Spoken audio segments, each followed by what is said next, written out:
ছোট গল্প। গল্পের নাম ভাই বড় ধন, রক্ত দিয়ে গড়া বাঁধন।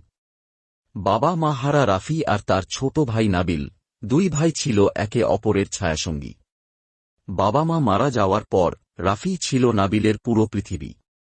দুজনের ছোট্ট একটা ঘর, একটা পুরনো টেবিল আর বইয়ে ভরা আলমারি, সেই ছিল তাদের রাজ্য। রাফি নিজের পড়ালেখা বন্ধ করে কাজ শুরু করে, শুধু যেন নাবিল মানুষ হতে পারে। রাত জেগে সে রিকশা চালাত, দিনভর হোটেলে কাজ করত, আর নাবিলকে পড়াত নিজের হাতে। নাবিল ধীরে ধীরে বড় হল, ভালো রেজাল্ট করে কলেজে ভর্তি হল। রাফির চোখে তখন ছিল গর্বের অশ্রু। একদিন হঠাৎ নাবিলের বন্ধু জিসান এলো রাফির কাছে। বলল, নাবিল তো এখন নিজের পরিচয় লুকায়। সে তো বলে ওর ভাই একজন ব্যবসায়ী, রিকশা চালক না। রাফির বুকটা হু হু করে উঠল, কিন্তু কিছু বলল না।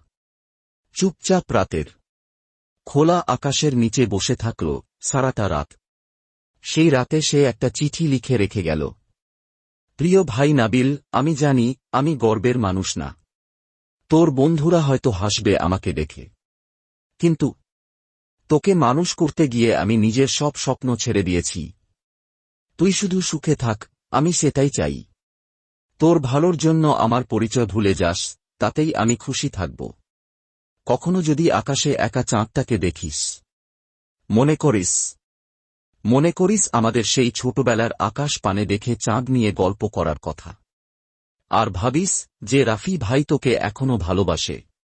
সেই চিঠি পড়ে নাবিল ভেঙে পড়ল। এ আমি কি করলাম? ভাইকে এইভাবে কষ্ট দিলাম। কিন্তু তখন রাফি কোথায় হারিয়ে গেছে কেউ জানে না। ভালোবাসা অনেক সময় প্রকাশ না করলেও তার কষ্টটা সবার চেয়ে গভীর হয়। পরবর্তী পর্বের জন্য সাথে থাকুন। ধন্যবাদ।